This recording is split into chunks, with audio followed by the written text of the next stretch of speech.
एक और 14 अगस्त गुजर गया, एक और आज़ादी डे गुजर गया। हमने इन कौमी अवार्ड्स की भी रेड मार दी है। इस तरह अवार्ड्स अपने चहेतों, लाडलों और प्यारों में बांटे हैं हमने कि अब ना इन अवार्ड्स की कोई इज्जत रह गई है, ना वुक्कत रह गई है, ना कोई हैसियत रह गई है। जितने लोगों को एजाज़ात दिए गए उन्हें इस अंदाज में दिए गए कि जैसे ये सारे के सारे एजाज़ात जो है वो लड़ाई लड़ने पे दिए जा रहे हैं और इसी एक लड़ाई के चंद दिनों को मद्देनजर रख के दिए गए हैं। ये अवार्ड्स नहीं है, ये पाकिस्तान की तारीख के ऊपर एक ऐसा स्याह धब्बा है कि जिसको शायद हम सदियों तक न धो सकें। इसलिए कि 65 की जंग में भी बहुत प्रोपेगेंडा किया गया था और 1971 का भी अब देखिए जो तराने उस वक्त चलते थे। एक तराना था साढ़े सिर्फ 42 शेरा 540 मारे ने, इस तरह के तराने भी सुनने को मिलते थे।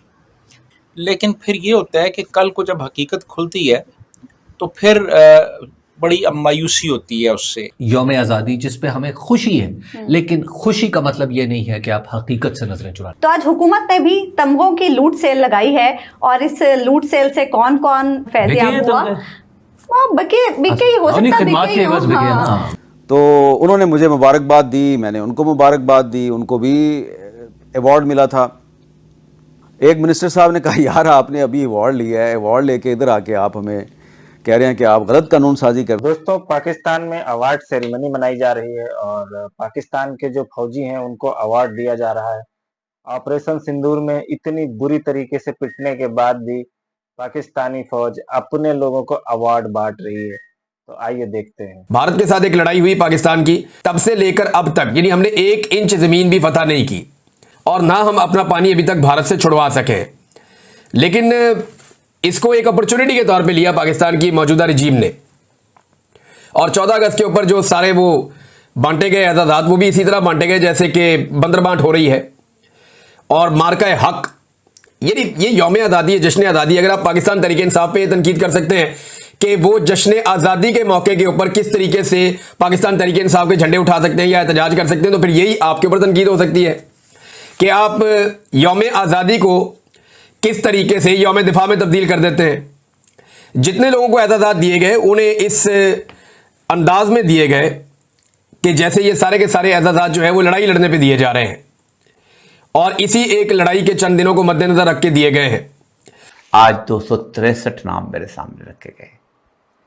ये 263 नाम ये अवार्ड्स नहीं है, ये पाकिस्तान की तारीख के ऊपर एक ऐसा स्याह धब्बा है कि जिसको शायद हम सदियों तक न धो सकें। ये वो अवार्ड्स हैं कि जिन्होंने फैज़ अहमद फैज़ का अवार्ड, जिन्होंने अहमद नदीम कासमी का अवार्ड, जिन्होंने हफीज़ जलंधरी का अवार्ड, जिन्होंने अल्लामा इकबाल की हुर्रियत का वो मकाम सब ख़त्म करके रख दिया है। ये वो अवार्ड हैं कि जिसके बाद तो यकीनन वो लोग जो आज तक अपनी सलाहियतों की बुनियाद पर अवार्ड हासिल कर रहे थे वो शर्मिंदा हो चुके होंगे कि काश हम इसको वापस कर देते। जिस मुल्क के अंदर तोशाखाना की खड़ी खरीदने वाले को एक नहीं 2 दफ़ा अवार्ड दिया जाए और उसको बराह रास्त ख़ास तौर पे सामने दिखाया जाए और उसकी तशहीर की जाए, उस मुल्क के अंदर और क्या गुफ्तगू की जा सकती है। आज इंडिपेंडेंस डे मनाया जा रहा है और उसके साथ साथ मार्का हक भी। पहले जिसका नाम बुनियान मरसूस था वो शायद लोगों को डिफ़िकल्ट लगा तो फिर उसका नाम बदल के मार्का हक रख दिया गया। तो एक तो इस पे मुझे बताइएगा कि ये ट्रायम्फलिज्म जो है ये कितना रियलिस्टिक है और ये कितनी देर तक चलता रहना चाहिए। एक ऑस्ट्रियन वॉर हिस्टोरियन है टॉम कूपर, जिन्होंने ये कहा है कि इस मार्के में India was the clear cut winner. लेकिन उसको भी हम छोड़ दें, हम यही मान लें कि जी ड्रॉ हो गया, बराबर हो गया, लेकिन हमारे यहाँ प्राइम मिनिस्टर साहब ने कहा कि हमने शिकस्त फाश दी, यानी क्रशिंग डिफीट हमने इन्फ्लिक्ट की इंडिया पे और धूल चटा दी। ये तो बहुत ही दफ़ा आज सुनने को मिला। तो इस तरह की जो लैंग्वेज है, इज दैट हेल्पफुल? मैं नहीं समझता जी, क्योंकि देखिए पहली बात तो ये कि ये जंग नहीं थी, ये एक कॉन्फ्लिक्ट था, एक लो इंटेंसिटी कॉन्फ्लिक्ट मैं ऐसे कहूँगा। इसमें तमाम फोर्सेस को अपनी फुल माइट के साथ मोबिलाइज नहीं किया गया। आपकी इन्फेंट्री और आर्मर को इस्तेमाल नहीं किया गया। ये प्राइमरीली एक मिसाइल्स की जंग थी, लेकिन ये बाकायदा तौर पे एक फुल फ्लेज्ड जंग नहीं थी। अच्छा, अब बात ये है कि ये जिस अंदाज में इसको मनाया जा रहा है और इसको जिस तरीके से प्रोजेक्ट किया जा रहा है, तो इस पे एक तो मेरा ख्याल है कि रियासत अ, ये चाह रही थी कि इमेज बिल्डिंग की जाए, एक ख़ास नैरेटिव बिल्ड किया जाए और अवाम को एक ख़ास सिमत में मोबिलाइज़ किया जाए, उनकी जो अटेंशन है उसको डाइवर्ट किया जाए। तो मेरा ख़्याल है कि बहुत से मकासद इसमें हासिल किए गए कि बहुत से जो मुल्की मसाइल से उनसे मुल्की मसाइल से तवज्जो हट गई। तो मेरा ख़्याल है कि ये सब कुछ किया गया इस कॉन्फ्लिक्ट की आड़ में। और लेकिन इसका नुकसान होता है जब आप झूठ को प्रमोट करते हैं, आप गलत चीज़ें प्रोजेक्ट करते हैं, आप एनिमोसिटी को आप बढ़ावा देते हैं, तो फिर इसका नुकसान होता है in the long run. In the short run तो ये चीज़ें बड़ी आपको अट्रैक्ट करती हैं, लेकिन फिर ये होता है कि कल को जब हकीकत खुलती है तो फिर बड़ी मायूसी होती है उससे। लेकिन फिर ये होता है कि कल को जब हकीकत खुलती है तो फिर बड़ी मायूसी होती है उससे एक।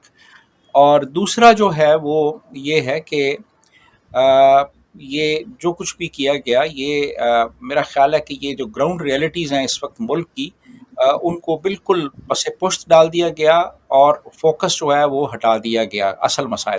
तो दोस्तों, ये बात पूरी दुनिया जानती है कि ऑपरेशन सिंदूर में पाकिस्तान को बहुत बुरे तरीके से पीटा है इंडियन आर्मी ने। और इसमें कोई दो राय नहीं है कि पाकिस्तान जो है वो पूरी दुनिया के सामने जाके रोया है कि हमको बचा लो। और उसके बावजूद पाकिस्तान की फौज जो है, आसिम मुनीर ने खुद को फील्ड मार्शल घोषित कर लिया और इनके बाकी जो जवान हैं उनको अवार्ड बांट रहा है। तो मतलब ये दिखा रहे हैं दुनिया को कि देखो हम जीते थे ये जंग, इसलिए जो है वो अब हम लोगों को जो है वो अवार्ड बांट रहे हैं। लेकिन कैसे कोई मानेगा कि जीतेंगे जंग? उनका जो अब क्या इंडस वाटर ट्रीटी खत्म हो गई? क्या पानी मिल रहा है पाकिस्तान को? तो जब तुम्हारे ऑब्जेक्टिव तुमको नहीं मिलते तो तुम जंग कैसे जीतोगे? जैसे भारत का ऑब्जेक्टिव था आतंकवादियों को मारना, भारत ने अटैक किया, भारत ने 100% अपना जो ऑब्जेक्टिव था उसको अचीव किया। लेकिन भारत तो इतना सेलिब्रेट नहीं कर रहा है। तुम फालतू में अपने ही अवार्ड बना रहे हो, बांट रहे हो लोगों को। इसीलिए तो इनके जो जनरल जनरल होते हैं उनके ऊपर 20, 25, 50 स्टार लगे हुए होते हैं।